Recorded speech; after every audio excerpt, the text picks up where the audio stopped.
Kita merasa 5 tahun terakhir ini kata-kata panti yatim dan sebagainya itu merendahkan mereka punya self esteem. Jadi kita saat ini mengubah strategi kita yang di Tasik, pusat kita. Jadi ya dia tinggal sama kakak-kakaknya. Jadi lebih. Jadi di sini cuman tempat belajar diniyah dan bersama.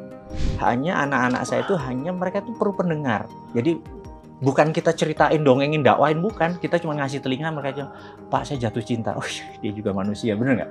Ini ngasih telinga tuh nggak ada. Jadi kalau kita untuk nyenengin anak yatim itu sebenarnya kasih telinga aja. Anda dongengin dan segala macam, itu sudah menghibur. Karena saya pikir harusnya negara, Pak, 2,7 anak yatim, juta anak yatim di Indonesia, harusnya negara yang urus gitu ya. Berdasarkan pasal berapa tuh? 27, 28. Harusnya diurus negara mungkin terlalu repot ngurusin Tiongkok sama Amerika, ya udah kita ngurus saya sebisanya kita aja deh.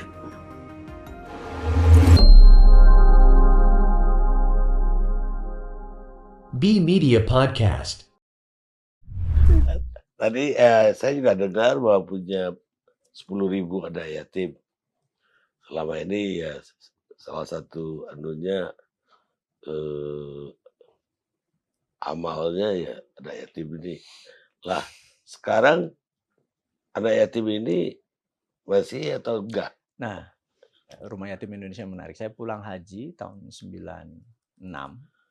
Saya ada sebuah fenomena waktu di haji tersebut. Saya punya toko. Saya bilang sama adik saya, satu saya mau jadi wakafin buat rumah yatim. Dulu masih Yayasan Husnul Khotimah awalnya. Sampai sekarang pun namanya ya. Kemudian pulang, saya piara 49 anak yatim pakai uang saya sendiri. Saya mau memang kaul, memang janji gitu ya. Terus kita ubah menjadi di tahun berapa 2000 saya lupa. Saya ubah menjadi Rumah Yatim Indonesia karena lebih populis dan karena kita kelebihan yang tadinya dapat 1 ton, 2 ton beras, 3 ton beras, ya akhirnya kita yayasan ini kita sumbang ya. Nah, terus membengkak ada sekitar 80 panti yatim yang join sama kita dengan anaknya ada 100, ada 50 segala macam. Nah, kita merasa 5 tahun terakhir ini kata-kata panti yatim dan sebagainya itu merendahkan mereka punya self esteem. Jadi kita saat ini mengubah strategi kita yang di Tasik, pusat kita. Jadi ya dia tinggal sama kakak-kakaknya. Jadi lebih. Jadi di sini cuman tempat belajar diniyah dan bersama. Jadi alhamdulillahnya setiap tahun kita meluluskan sekitar 1000-an, setahun mereka harus ngelayanin adik-adiknya dulu baru kita lepas. Jadi kita mendidik diniyahnya kita sama kita di dalam, tapi sekolahnya kita pakai SD negeri, SMP negeri, SMA negeri, kan tidak bayar gitu ya. Nah, nggak gampang Abang mengelola anak yatim karena anak yatim itu saat ini maaf sering tereksploitasi. Jadi tereksploitasi itu misalnya mereka dijual lah untuk doa bersama gitu ya.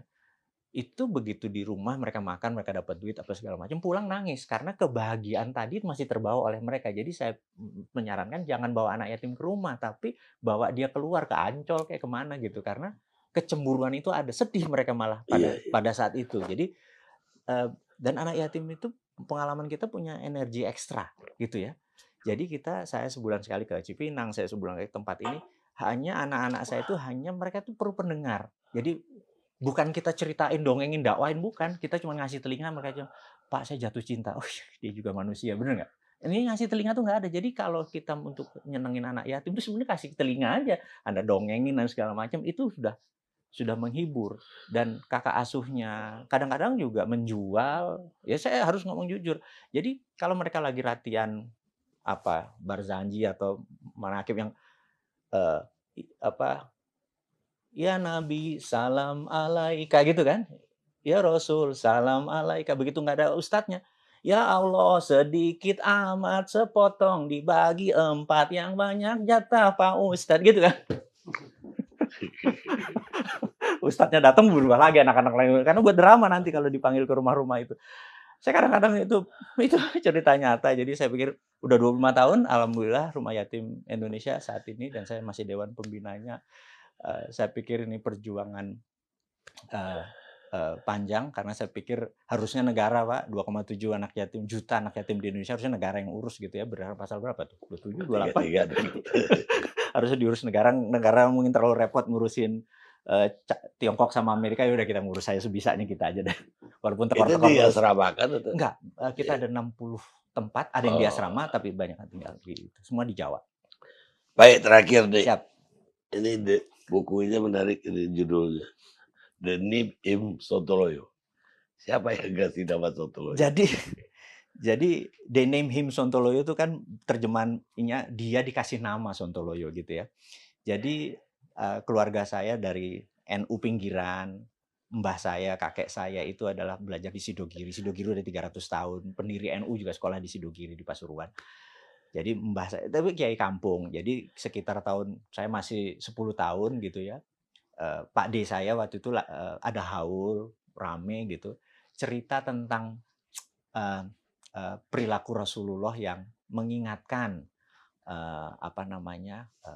Siti Aisyah istrinya yang salah memberi bukan gula tapi garam sehingga tehnya terasa asin. Yeah. Tapi tidak ditegur karena dia malah mengingat minum tehnya, oh tehnya asin, maaf gitu ya.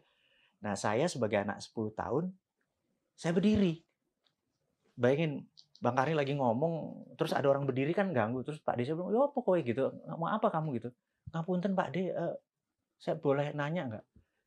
Nggak mungkin salah, karena garam dulu memang putih, tapi gula itu gula aren merah, nggak mungkin salah. Itu pasti salah hadisnya, karena gula rafinasi baru ada abad 17 pakai tebu. Sontoloyo kowe, wah ansor langsung anak-anak itu langsung giring gua keluar dari itu. Nah, jadi dari dulu memang kita disebut Sontoloyo, Pak. Karena suka bantah. Karena suka bantah. Baik. Itu cerita sedikit Bang Karni, terima kasih nih, Pak. Terima kasih banyak, Mas Perdiku. Siap. Pemirsa, itulah kalor ngidul kami berdua. Cerita dari kampung sampai ke Amerika, balik lagi ke Cina, kembali lagi ke Indonesia. Sampai kita ketemu Karni Ilyas Club yang akan datang.